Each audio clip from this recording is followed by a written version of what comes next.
دوستو جنگ بدر بھی 2 ہجری میں واقع ہوتی ہے اور رمضان کے روزے بھی 2 ہجری میں ہی فرض کیے جاتے ہیں، جس میں صرف 313 مسلمان 1000 کے لشکر کا مقابلہ کرتے ہیں۔ جنگ بدر کے جو پوری اسلامی تاریخ پر گہرے اثرات پڑے ہیں، آج اس کا ہم تھوڑا سا جائزہ لیتے ہیں حالات حاضرہ کی روشنی میں، اور دیکھتے ہیں کہ جنگ بدر کا پیغام کیا ہے۔ مثال کے طور پر جنگ بدر کا پیغام یہ ہے کہ چاہے جو بھی حالات ہوں، ریزسٹ کرنا چھوڑنا مت، کیونکہ جو لوگ ریزسٹ نہیں کرتے ان کا جینوسائیڈ ہوتا ہے، جو ریزسٹ کرتے ہیں وہ فتح حاصل کرتے ہیں۔ دوسرا پیغام یہ ہے کہ اللہ تعالیٰ ہر آزمائش کے وقت میں منافقین کو چھانٹتا ہے۔ جنگ بدر کا پیغام یہ ہے کہ الجماع جب تک کہ نہیں بنائیں گے، الجماع میں جب تک شامل نہیں ہوں گے، کوئی جنگ جیتی نہیں جا سکتی۔ اس کے علاوہ اور بہت سارے دوسرے پیغامات ہیں جس کے اوپر تفصیل سے گفتگو کریں گے، لیکن آج کے حالات کے پس منظر میں ہمیں جنگ بدر کیا سکھاتی ہے یہ غور کرنا بہت ضروری ہے۔ جہاں تک حالات حاضرہ کا تعلق ہے دوستو، جتنی تیزی کے ساتھ حالات چینج ہو رہے ہیں، اب اگر پچھلے 2 ڈیکیڈز کے اندر ہی ہونے والے تمام واقعات کا صرف نام پیش کرتا چلا جاؤں تو شاید یہ 2 گھنٹے تو صرف نام پیش کرنے میں لگ جائیں گے۔ ہر روز کا اخبار اٹھائیے، منیمم 2 خبریں ایسی ہیں جو مکمل ڈسٹربنگ ہے، جو آپ کے شوگر کو ہائی کرتی ہیں، جو آپ کو پریشان کر رہی ہیں آج تو بات دراصل یہ بات بالکل صاف واضح ہو گئی ہے کہ ان کا جو پلان تھا کہ 2023 میں جو RSS قائم ہوئی تھی، 1923 میں 2023 میں 100 سال ہو جائیں گے، 2024 تک یہ رہیں گے یا نہیں رہیں گے اس کی کوئی گارنٹی نہیں ہے، کیونکہ جس طریقے سے یہ گورننس میں ٹوٹلی ناکام ہو چکے ہیں۔ تو اس سے پہلے یہ جو کچھ کر رہے ہیں، بابری مسجد کا معاملہ ہو، چاہے وہ ہندو راشٹر کا معاملہ ہو، جو بھی ہو، یہ بہت تیزی سے ان کے لیڈر نے موہن بھاگوت نے جو کہا کہ ہم ایک اکھنڈ بھارت کے لیے جس تیزی کے ساتھ بڑھ رہے ہیں اس کو کوئی بریک نہیں لگائے گا، کوئی بریک نہیں ہے، وہ واقعی بڑھ رہے ہیں۔ تو امید تو یہی ہے کہ 2023 تک دھرم سنسد میں جو کچھ کہا گیا ہے یہ پورا کا پورا کر کے اب وہ دکھانا چاہتے ہیں، لیکن یہ ایک غلط فہمی پہلے دور کر دیجیے آپ۔ وہ غلط فہمی یہ ہے کہ ہندو ہمارا دشمن ہے۔ اکثر لوگ کہتے ہیں کہ ہندو مسلم رائٹس، نہیں، ہندو مسلم رائٹ کبھی نہیں ہوتے، ہندو آپ کا دشمن نہیں ہوتا۔ اگر ہندو آپ کا دشمن ہوتا تو آپ ہندوستان میں نہ آپ رہتے نہ آپ کی کوئی مسجد باقی رہتی، اگر پورے 25 کروڑ ہندو دشمن ہوتے تو۔ کیونکہ جس طریقے سے RSS جھوٹ بولتی ہے کہ مسلمانوں نے ہندوؤں کا قتل عام کیا، اگر مسلمان قتل عام کرنے والے ہوتے تو آج ہندوستان میں نہ کوئی مندر ہوتا نہ کوئی ہندو ہوتا۔ یہ جھوٹ وہ لوگ مانتے ہیں۔ ویسے ہی دوسرا جو چیز انہوں نے دماغوں میں بٹھا دی ہے کہ ہندو سب کا دشمن ہے یا مسلمان ہندوؤں کا دشمن ہے، اس سے باہر آئیے۔ دلت ہمارا دشمن نہیں ہے، BC OBC ہمارے دشمن نہیں ہیں، لنگایت ہمارے دشمن نہیں ہیں، اور سکھ ہمارے دشمن نہیں ہیں، کرسچن ہمارے دشمن نہیں ہیں، اور خود برہمن لابی میں بے شمار ایسے برہمن ایماندار موجود ہیں جو ہمارے دشمن نہیں ہیں۔ یہ فیشسٹوں کا ٹولہ، چند ایک لوگوں کا جو پاور چاہتا ہے، جو ملینز آف ڈالرز کی بلیک منی سونے کی اینٹوں کی شکل میں اور کئی دوسری شکلوں میں لا کر وہ ایک غریب مفلس نادار جو دلت ہیں، BC ہیں، OBC ہیں، خود مسلمان بھی ہیں، بک رہے ہیں۔ سب جو بکتے ہیں دولت کی وجہ سے، پیسے کی وجہ سے، بھوک کی وجہ سے، ان کو خرید کر یہ گیم کر رہا ہے، اس ملک کے سنویدھان کو تباہ کر رہا ہے، اس ملک کے ڈگنیٹی کو، انٹیگریٹی کو، ڈیولپمنٹ کو، ہر چیز کو متاثر کر رہا ہے، ہماری یونٹی کو تباہ کر رہا ہے۔ ہمارا دشمن وہ ہے، ہندو ہمارا دشمن نہیں ہے۔ اب آئیے دیکھتے ہیں جنگ بدر کیا ہے اور اس سے ہمیں پیغام کیا ملتا ہے۔ سب سے اہم ایک نقطہ بیان کروں، دیکھیے کوئی تو تعلق ہے نا، 2 ہجری میں روزے بھی فرض ہو رہے ہیں، 2 ہجری میں جنگ بدر بھی ہو رہی ہے، تو اللہ تعالیٰ جانتا ہے اس کا اصل سبب کیا ہے، لیکن ہمارے سمجھ میں یہ آتا ہے کہ روزے کی بھوک اور پیاس سہ کر جو آدمی اللہ کے راستے میں نکلتا ہے، اللہ تعالیٰ اس کے لیے فتح و نصرت کے دروازے کھول دیتے ہیں۔ اللہ کے نبی صلی اللہ علیہ وسلم اور تمام اہم ترین صحابہ کی زندگی میں کم سے کم 100 جنگیں، غزوات، سریے موجود ہیں، رمضان میں بھی ہوئے ہیں۔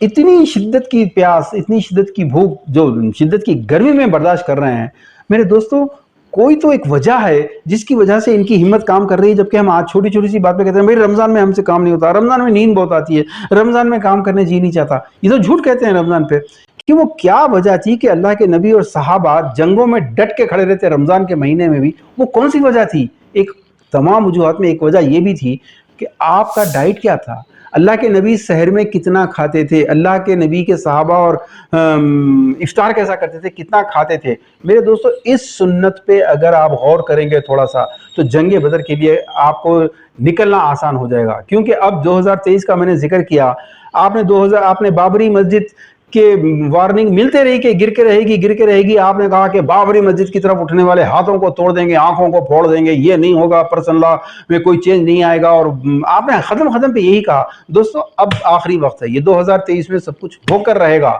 پھر نہ آپ کی کوئی مسجد ہوگی, نہ آپ رہیں گے آپ غلاموں کے طور پر, بالکل like second class third class citizen, لیکن آپ کو ایک سٹیزن کے رائٹس بالکل نہیں ملیں گے. اس کے لیے تیاری آج سے کرنی ہے. تو سب سے پہلے ایک ہر وقت ڈیوٹی پہ کھڑے رہنے والے سپاہی بننا ہے. تو آپ کھانوں پر کنٹرول کیجئے, دعوتوں میں جا کے بے تحاشا ولیمے کے کھانے, شادی کے دن کے کھانے میں یہ جو ٹوٹ کے کھاتے ہیں, اللہ کے نبی صلی اللہ علیہ وسلم کے حکم کے مطابق 1/3 جو کھاتے ہیں آپ, اتنی آپ کی باڈی کو ضرورت ہے, اتنی ہی ضرورت ہے. باقی جو کھا رہے ہیں وہ صرف ایک 4-5 سینٹی میٹرز کے منہ کے مزے کے لیے جو پیٹ میں بھر رہے ہیں, پیٹ کی مشین کو پورا اوور برڈن کر رہے ہیں. یہ 25-30 سال تک تو ٹھیک ہے, اس کے بعد یہ جو ایکسٹرا لوڈ ہو رہا ہے, اسٹاک ہو رہا ہے آپ کا, یہ پورا شوگر بنائے گا, شوگر بنانے میں ہیلپ کرے گا, بی پی میں, کولیسٹرول کے اندر, فیٹس بنانے میں. پھر آپ دیکھتے ہیں کہ آپ ہی کے لوگ 30-40 سال کے بعد ایسے بڑے بڑے پیٹ لے کے نکلنے, گھر سے نکلنے والا آدمی کیا کبھی کوئی جہاد کرے گا, کبھی کوئی دشمن کا مقابلہ کرے گا؟ کانسٹیٹیوشن آپ کو اجازت دیتا ہے کہ آپ کو آپ کی مال پر, آپ کی جان پر اگر کوئی اٹیک کرے تو اس سے مقابلہ کرو, اس کا ڈیفنس کرو, اس سے لڑو. اگر قتل بھی کرتے ہیں اپنے سیلف ڈیفنس میں, کانسٹیٹیوشن اس کی اجازت دیتا ہے. آپ کب لڑیں گے؟ آپ گھر میں کمرہ بند کر لیں گے اتنے بڑے بڑے پیٹ لے کے. میرے دوستو, بدر کی جنگ میں لڑنے والے اور تمام جنگوں میں جو رمضان میں ہوئی ہیں, ان سے ایک سیکھیے عمل کہ اللہ کے نبی کی زندگی میں اور صحابہ کی زندگی میں ایک مہینہ کوئی ایسا نہیں گیا, کوئی جنگ نہیں تھی اس وقت. کیسے لڑے ہوں گے جنگ وہ؟ اپنی ڈائٹ کنٹرول کرو, کھانا کم سے کم کھاؤ, تو مستقل آپ ہیلتھی رہیں گے, ایک سپاہی کی طرح تر و تازہ رہیں گے, مستعد رہیں گے. ادروائز آپ جنگیں نہیں لڑ سکتے. دوستو دوسرا بہت اہم پیغام آپ کے خدمت میں رکھ رہا ہوں کہ دیکھیے, ریزسٹ کرنے کا حکم دیا گیا ہے. دشمن کی طاقت چاہے جتنی ہو, دشمن کے ہتھیار چاہے جتنے ہوں, دشمن کے پاس جتنے چاہے گھوڑے ہاتھی ہو, بندوقیں ہوں, جو بھی ہو, لیکن اللہ کے راستے میں لڑنے والے یہ نہیں دیکھتے, کیونکہ اللہ تعالیٰ خوشخبری دے رہا ہے, وَلَا تَهِنُوا وَلَا تَحْزَنُوا وَأَنْتُمُ الْأَعْلَوْنَ إِن كُنتُم مُؤْمِنِينَ. تم اپنے ایمان پر ڈٹ جاؤ, تم کو غم کرنے کی ضرورت نہیں ہے, تم کو ڈرنے کی کوئی ضرورت نہیں ہے. ایک جگہ اللہ تعالیٰ فرماتا ہے کہ یا ایھا النبی, اے نبی, حرض المؤمنین علی القتال, لوگوں کو لڑنے کے لیے انکریج کرو, ایک سپاہی بن کر ہر وقت ڈٹے رہنے کے لیے انکریج کرو. کیوں؟ کیونکہ ان یکن 20 صابرون, 20 سعودی عرب میں رہنے والے سمجھ رہے ہیں بات کو, تم 20 بھی ہوگے تو یغلبو 200 کے اوپر بھاری پڑیں گے. اسی آیت میں فرمایا گیا, انفال کی سورہ نمبر 65 آیت یہ ہے کہ ان یکن 100, اگر تم 100 بھی ہوگے, یغلبو 1000 پر, یہ اللہ تعالیٰ کی طرف سے وعدہ ہے. لیکن تم ریزسٹ کے لیے نکلو گھروں سے. اور تاریخ پڑھیے, ریزسٹ جنہوں نے نہیں کیا ان کا جینوسائیڈ ہوا, آسام کا جینوسائیڈ ہوا, برما کا جینوسائیڈ ہوا. تاریخ میں تاتاری سب سے بڑی قوم تھی. چنگیز خان اور ہلاکو خان ساری دنیا میں دندناتے پھر رہے تھے, جس بستی میں سے گزرتے اس کو تباہ و تاراج کرتے, کیونکہ کوئی ریزسٹ کرنے تیار نہیں تھا. بغداد میں گھسے, عباسی خلافت کو ختم کر دی انہوں نے, ریزسٹ کرنے والا کوئی نہیں تھا. لیکن اسی ہلاکو خان کو ریزسٹ کیا مصر کے غلاموں نے. کون تھے غلام؟ یہ آرمینیا, یہ ترکستان یا ازبکستان وغیرہ سے لے کے گئے ہوئے جو غلام تھے, ان کے دلوں میں ایمان کی چنگاری تھی. 7-8 ہزار کا فگر آتا ہے تاریخ میں. ان لوگوں نے دیکھا کہ پورے مسلمان ختم ہونے والے ہیں. ان غلاموں نے جب مقابلہ کیا تو ہلاکو خان کہاں مرا, کہاں دفن ہوا, کہاں پر اس کی قبر ہے, آج تک تاریخ کو پتہ نہیں چلا. صرف 7-8 ہزار لوگ اٹھے ہیں. اور تاریخ میں ایسے بہت ساری مثالیں ہیں دوستو. میں آپ کے سامنے حیدرآباد کی مثال رکھوں گا کہ 1948 13 سپٹمبر سے 17 سپٹمبر تک جو کچھ ہوا اور 15 دن تک اور چلا, ہزاروں کی تعداد میں مسلمانوں کو گاجر مولی کی طرح کاٹ دیا گیا. ان کی بستیاں, ان کے کھیت سب کچھ جلا دیے گئے. اور جب وہ لوگ اپنا سامان اٹھا کر حیدرآباد کی طرف بھاگ کے آ رہے تھے تو راستوں میں سب کے گھرے کاٹے گئے, ذبح کر دیا گیا ان کو. عورتیں کنویں میں کود کر جانے دی. کیوں؟ ریزسٹنس نہیں تھا. ہمارا جو بھی ایمان تھا اس وقت وہ سب کو معلوم ہے کہ دین زندہ تھا. کون سا دین زندہ تھا وہ بھی آپ کو معلوم ہے, لیکن ریزسٹنس نہیں کرنے کے نتیجے میں پورے مارے گئے. اس کے مقابلے میں کشمیر کو دیکھ لو, افغانستان کو دیکھ لو, 30-40 سال سے ریزسٹ کرنے والوں کے لیے یہ پیغام ہے کہ 30-40 سال میں افغانستان اور کشمیر کے لوگ اتنے نہیں مرے جتنے حیدرآباد کے صرف 1 ہفتے 10 دن میں مر گئے. کیوں؟ ریزسٹ کرنے والے باقی رہتے ہیں.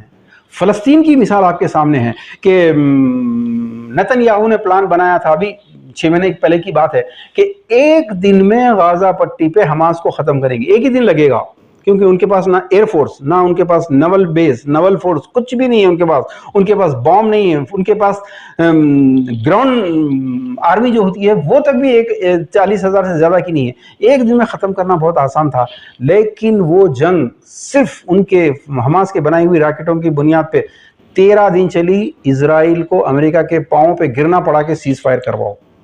دوستو ریزسٹ کرنا سیکھیے. اور لوگ کہتے ہیں کہ جی مسلمان بالکل مر گئے ہیں, بے غیرت ہو گئے ہیں, گھروں سے نہیں نکلے. ایسا بھی نہیں ہے دوستو, چند امید کی کرنیں باقی ہیں. ابھی جس طریقے سے جہانگیر پوری دہلی کے اندر یا بنگال کے اندر جس طریقے سے یہ غنڈوں کا مقابلہ کیا ان لوگوں نے, وہ اپنے بھگوا جھنڈے چھوڑ کر, اپنی بائک چھوڑ کر بھاگنے کے اوپر مجبور ہو گئے. ایک مسکان خان کی مثال آپ کے سامنے ہے نا. ایک لڑکی نے پوری دنیا میں یہ RSS کا, یہ فیشسٹوں کا پورا چہرہ بے نقاب کر کے رکھ دیا اس نے. آپ کو یاد ہے وہ واقعہ بامبے کا 92 میں؟ آج مسلمانوں کو جتنا خوف زدہ کیا جا رہا ہے, اس سے زیادہ خوف زدہ تھے مسلمان اس وقت. ایک غنڈا جس نے نرسمہا راؤ کو دھمکی دی تھی کہ اگر مجھے اریسٹ کیا گیا تو سارے بمبئی کو آگ لگا دوں گا, وہ غنڈا جو بھی اس علاقے میں جاتا تھا اس کو مار دیا جاتا تھا, نالوں میں پھینک دیا جاتا تھا. Sri Krishna commission, justice Krishna commission report آج تک نہ اسمبلی میں پیش کی گئی نہ پارلیمنٹ میں پیش کی گئی. وہ کمیشن چیلنج ہے ہمارا کہ لا کے بتاؤ, بے نقاب کرے گی ان غنڈوں کو جو مسلمانوں کو قتل عام کر رہے تھے. لیکن پھر اس کے بعد اس غنڈے کا جواب دینے کے لیے نہ کوئی عالم اٹھا, نہ کوئی لیڈر اٹھا, نہ کوئی انٹلیکچوئل اٹھا, نہ کوئی میری طرح کا اسپیکر اٹھا. کون؟ مسلمانوں کا ایک غنڈا جو لینڈ گرابر تھا, جو زانی تھا, جو اسمگلر تھا, جو مرڈرر تھا. لیکن اس کے اندر ایمان کی چنگاری تھی. جب اس نے اٹھ کے جواب دیا جمعۃ الوداع کے دن, تو پھر آپ جانتے ہیں اس کے بعد سارے آپ سر اٹھا کے چلے. یہ ہے ریزسٹنس کا پاور. تو مسجدیں ویران ہو رہی ہیں, لوگ شکایت کرتے ہیں. دوستوں مسجدیں ویران نہیں ہوتی. خالی مسجد, خالی قبرستان, خالی اوقاف کی پراپرٹیز جہاں بھی ہوتی ہیں اس پہ RSS نہیں, BJP نہیں, کانگریس نہیں, سب آپ کے مسلمان غنڈے سب سے پہلے قبضے کرتے ہیں, کیونکہ خالی ہیں. آباد گھر, آباد مسجد, آباد زمین پہ کوئی قبضہ نہیں کر سکتا. قبضہ تو صرف خالی زمینوں پر ہوتا ہے. اور پھر ان کے ساتھ پولیس شامل ہو جاتی ہے, حکومت شامل ہو جاتی ہے, متولی سجادے اور انتظامی کمیٹی کے سارے لوگ شامل ہو کے بانٹ لیتے ہیں سارے کے سارے. اگر یہ ہو کہ مسجد کے اطراف رہنے والے مردوں کی تعداد 5% اذان کے بعد مسجد کو آتی ہے. اللہ کے نبی صلی اللہ علیہ وسلم فرما رہے ہیں میری امت کے یہودیوں کا سلام مت لو. صحابہ نے پوچھا کون یا رسول اللہ؟ آپ صلی اللہ علیہ وسلم نے فرمایا کہ اذان کی آواز جس کے کان میں آتی ہے وہ مسجد کی طرف نہیں آتا. محلے کے مسجد کے اطراف جتنے مرد لوگ رہتے ہیں, جوان ہوں, ادھڑ عمر کے ہوں, چاہے جو بھی ہوں, آپ دیکھیں مسجد میں کون آتے ہیں؟ 5%, سارے 70 سال کے بوڑھے. اب ایسی مسجدوں کے ساتھ ان کی بے حرمتی نہیں ہوگی تو کیا ہوگا؟ اگر مسلمان 1 یا 2 وقت کی نماز, بس منیمم کہہ رہا ہوں میں, آپ 1 یا 2 وقت کی نماز مسجد میں آ کر پڑھیں, آفس کے راستے میں جا کے پڑھیں, کام کو جا رہے ہیں راستے میں مسجد پڑھ دیے پڑھیں. مسجدوں سے نکلنے والے یہ جو 40, 50, 100 آدمیوں کی تعداد ہوں گی, اس سے جو ہیبت طاری ہوں گی, یہ ہے مزاحمت, یہ ہے ریزسٹنس کا اعلان جو ہم لوگ کرنا نہیں چاہتے. دوستو ایک بات اور یاد رکھیے کہ مسلمان اکثر یہ شکایت کرتے ہیں کہ ہم پہ ظلم ہو رہا ہے, ہمارے ساتھ ناانصافی ہو رہی ہے. اخبار کے صحافی جتنے بھی ہیں یہ سارے اس کو کہتے ہیں بیوہ کا رونا روتے ہیں. ہمارے ساتھ یہ ہو رہا ہے, ہم بھی برابر کے شہری ہیں, ہم کو برابر انصاف نہیں مل رہا ہے, ہمارے خلاف جھوٹ بولا جا رہا ہے. دوستو یہ بیوہ کا رونا جب تک جاری رہے گا ظالم اور مضبوط ہوتا چلا جائے گا. کسی کو جب آپ کہتے ہیں کہ ہم پر یہ ظلم کر رہا ہے تو آپ اسی لمحے اس کو ظالم ایکسپٹ کر رہے ہیں. کسی کو کہہ رہے ہیں کہ ہمارے ساتھ انصاف نہیں کر رہا ہے تو اس کو آپ منصف ایکسپٹ کر رہے ہیں. اب اس کے اوپر ہے کہ غلط انصاف کرے صحیح کریں, لیکن آپ تو تسلیم کر رہے ہیں. لیکن یہ ریزسٹنس کے خلاف ہے. مانگنا نہ حق کبھی کاسا لیے, ورنہ ملنے کی نہیں خیرات بھی. دوستو وہ لوگ جو اپنی ذلت کی ویڈیوز کو فارورڈ کرتے ہیں اور نیچے ایک جملہ لکھتے ہیں اللہ حفاظت کرے مسلمانوں کی, یہ نامرد لوگ ہوتے ہیں سارے کے سارے. ارے آپ کی قوم ذلیل ہو رہی ہے، آپ کو باہر نکل کے انصاف کے دروازے کھٹکھٹانا ہے، کورٹ کے دروازے کھٹکھٹانا ہے، پولیس سے جا کے بات کرنی ہے، آپ کو گھروں سے نکلنا ہے اپنی ڈیفنس. اگر چور گھر میں آ جائے تو آپ اس کو ظالم کہیں گے، بددعا دیں گے اس کو؟ نہیں، ایف آئی آر بعد میں پڑھیں گے، پہلے بدلہ لیں گے اس سے. آج کا جو چور ہے جو آپ کے رائٹس پہ ڈاکہ مار رہا ہے، سنویدھان پہ ڈاکہ مار رہا ہے، ملک کی سالمیت کے اوپر ڈاکہ مار رہا ہے، اور چور کی ایک خاصیت یہ ہوتی ہے کہ جب لوگ اس کے پیچھے چور چور کہہ کر بھاگتے ہیں، وہ بھی چور چور چلانا شروع کرتا ہے. یہ جو آج مسلمان دہشت گرد ہے، مسلمان آتنکوادی ہے، مسلمان جو ہے اس نے پہلے پتھر بازی شروع کی ہے، مسلمان نے یہ کیا، یہ کون ہے چیخنے والے؟ یہ وہی چور ہیں جو میڈیا کو خرید کر، جوڈیشری کو خرید کر، پولیس کے چند لوگوں کے ذہنوں میں پوائزن بھر کے یہ جو الٹا پروپیگنڈا کر رہے ہیں، یہی وہ چور ہیں. ایسے لوگوں کو جب آپ کہتے ہیں ظالم، نہیں، جیسے چور سے آپ کو وصول کرنا ہے ویسا جذبہ ہونا چاہیے، بجائے اس کے فارورڈ کر رہے ہیں. آپ کی لڑکیاں غیروں کے ساتھ بھاگ رہی ہیں تو فارورڈ کر رہے ہیں. فارورڈ کرنے والے اس قوم کے سب سے بڑے دشمن ہیں. یہ مت کیجیے پلیز. جنگ بدر کا تیسرا اہم پیغام یہ ہے دوستو کہ جو ہمیں مایوسی سے روکتا ہے وہ یہ ہے کہ اللہ تعالیٰ ہر آزمائش سے پہلے منافقین کو الگ کرتا ہے. لیکن آپ کو گھر سے پہلے نکلنا ہے جہاد کے لیے، اس کے بعد اللہ تعالیٰ منافقوں کو خود بخود الگ کرتا ہے. جب تک گھروں سے نہیں نکلیں گے یہ منافق آپ کے درمیان اٹھتے چلتے پھرتے رہیں گے، کھاتے رہیں گے. آپ کے یہ لیڈر بھی ہیں، آپ کے جماعتوں میں بھی ہیں، یہ مسجدوں میں بھی ہیں، یہ درگاہوں پہ بھی ہیں، یہ عزت مآب ذی وقار لوگ رہیں گے. لیکن گھروں سے نکلو، دیوان خانوں سے بیٹھ کے یا اولڈ سٹی میں تقریر کرنے سے کچھ نہیں ہونے والا ہے. جب نکلیں گے تو منافقین کو اللہ تعالیٰ خود الگ کرتا ہے. عبداللہ بن ابی جب آپ صلی اللہ علیہ وسلم آئے تو وہ بھی بالکل آج کی طرح کے اللہ کا مالی فدا، اللہ کا جانی فدا بول کے ساتھ ہو گیا تھا.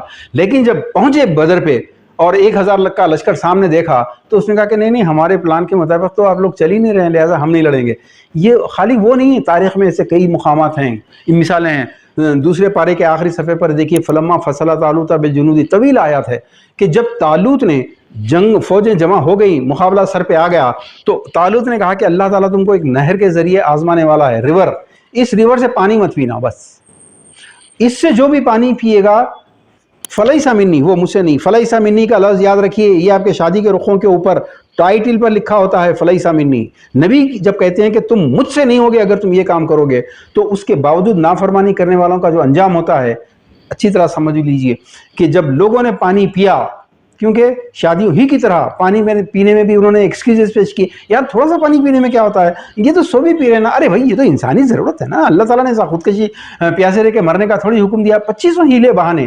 نتیجہ یہ ہوا کہ جب مقابلہ ہوا، فوج سر پہ آ گئی اور جنگ شروع ہوئی تو ان لوگوں کی طاقت ختم ہو گئی. قالوا لا طاقت لنا اليوم بجالوت وجنودہ، کہ آج ہمیں کوئی طاقت نہیں ہے لڑنے کی. یہ 55-56 اسلامی ممالک، اس کی تصویر ہے یہ آیت. یہ مسلمان ریچسٹ ہیں، پیسے والے ہیں، کروڑ پتیاں ہیں، بہت کچھ ہیں، لیکن آج کیا ہیں؟ سیکنڈ کلاس نہیں، تھرڈ کلاس.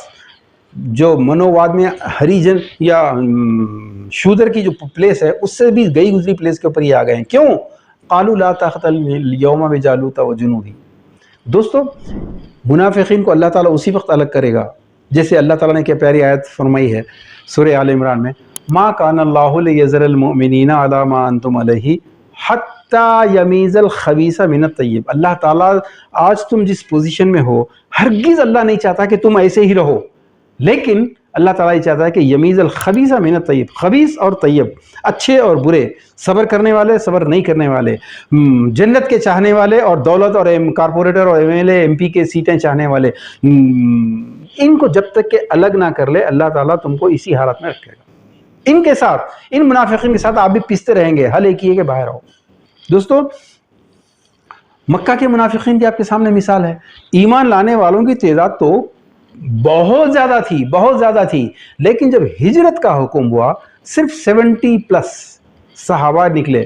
باقی نے کیا کہا؟ باقی نے یہ کہا کہ بھئی دیکھیے محمد صلی اللہ علیہ وسلم اچھے آدمی ہیں، صادق ہیں، سچ بولنے والے ہیں، غریبوں کے ہمدرد ہیں، ہم ایمان لائے ان کے اوپر، ورنہ ہم ایمان کیوں لاتے؟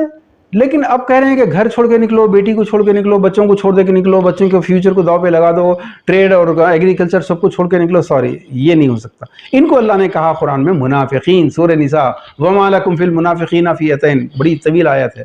تو میرے دوستو یہ جو لوگ آج آپ کو روک رہے ہیں، ڈرا رہے ہیں، بالکل موسیٰ علیہ السلام کے قوم کی طرح کا جو حال ہوا کہ موسیٰ علیہ السلام نے ان کو فرعون کی غلامی سے نجات دی، غلام تھے وہ، اس سے آزادی دلا کر لے کر نکلے، جب سفر کی صعوبتیں برداشت نہیں کر سکے تو الٹا موسیٰ پہ الزام لگایا کہ یار اچھے خاصے بیٹھے تھے، انہوں نے آ کے آزادی دلانے کے نام پہ فرعون کو بھڑکا دیا، اس کے غصے کی وجہ سے سارا ہو گیا۔ بلکہ آپ کی قوم آپ پہ الزام دے گی، کچھ بھی ہوگا تو کہیں گے کہ نہیں مسلمانوں کو بہت نقصان ہو جائے گا اس میں۔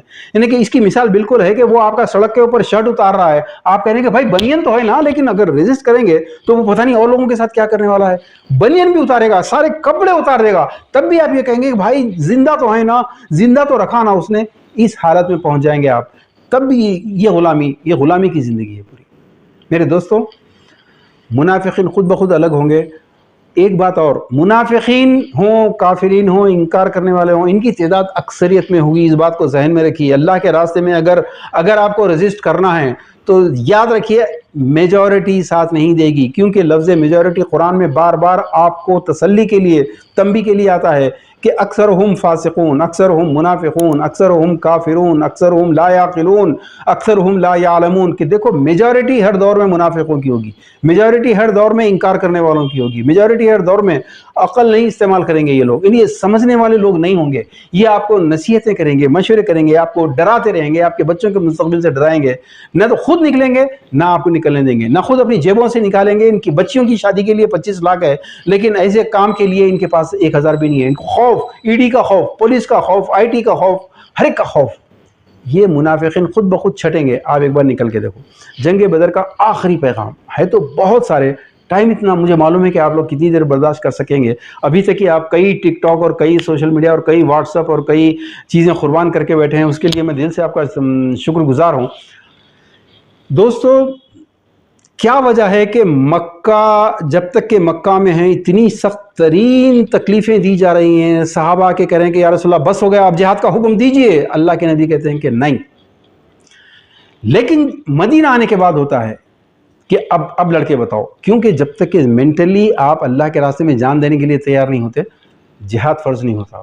الجماع قائم ہو جانا، الجماع قائم ہونے کے بعد دیکھیے، مجھے آیت یاد آ رہی ہے سورہ نساء کی، الم تر الی الذین قیل لہم کفوا ایدیکم، کیا تم نے ان لوگوں کی طرف دیکھا جن سے کہا گیا کہ اپنے ہاتھ باندھ کے رکھو، لڑائی نہیں، تلوار نہیں اٹھانا، ابھی جہاد نہیں کرنا، کچھ بھی نہیں کرنا، اقاموا الصلاۃ وآتوا الزکاۃ، نماز پڑھو اور زکوٰۃ دیتے رہو۔ کتنے خوش تھے یہ لوگ کہ بالکل اسلام میں پیس ہے، بھئی یہی پیس ہے۔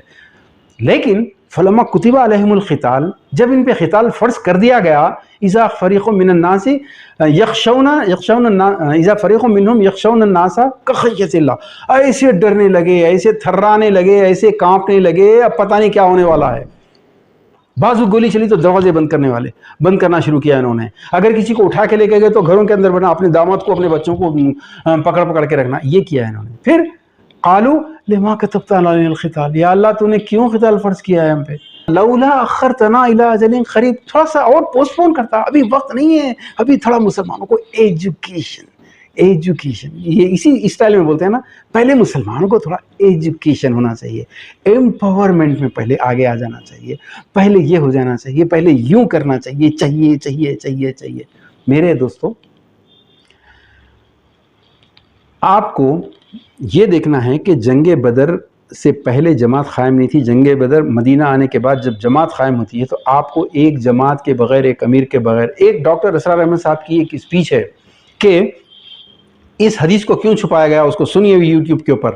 آپ بہت اچھا ایکسپلینیشن دیا ہے کہ جماعت کے بغیر کبھی کوئی جنگ نہیں جیتی جا سکتی، جماعت میں داخل ہونا ضروری ہے، اور جماعت میں داخل ہونا ہے تو سمعی و طاعتی، سنو اور اطاعت کرو۔ کیونکہ آپ میں PhD ہیں، آپ میں انٹلیکچوئلس ہیں، آپ میں لیڈر ہیں، آپ میں عالم ہیں، آپ میں انڈسٹریلسٹ ہیں، آپ میں بزنس مین ہیں، ہر ایک کو اپنی جو بھی اس کی کیپیسٹی ہے اس میں بڑا ایگو ہوتا ہے، بڑی انا ہوتی ہے کہ میں تو یہ ہوں۔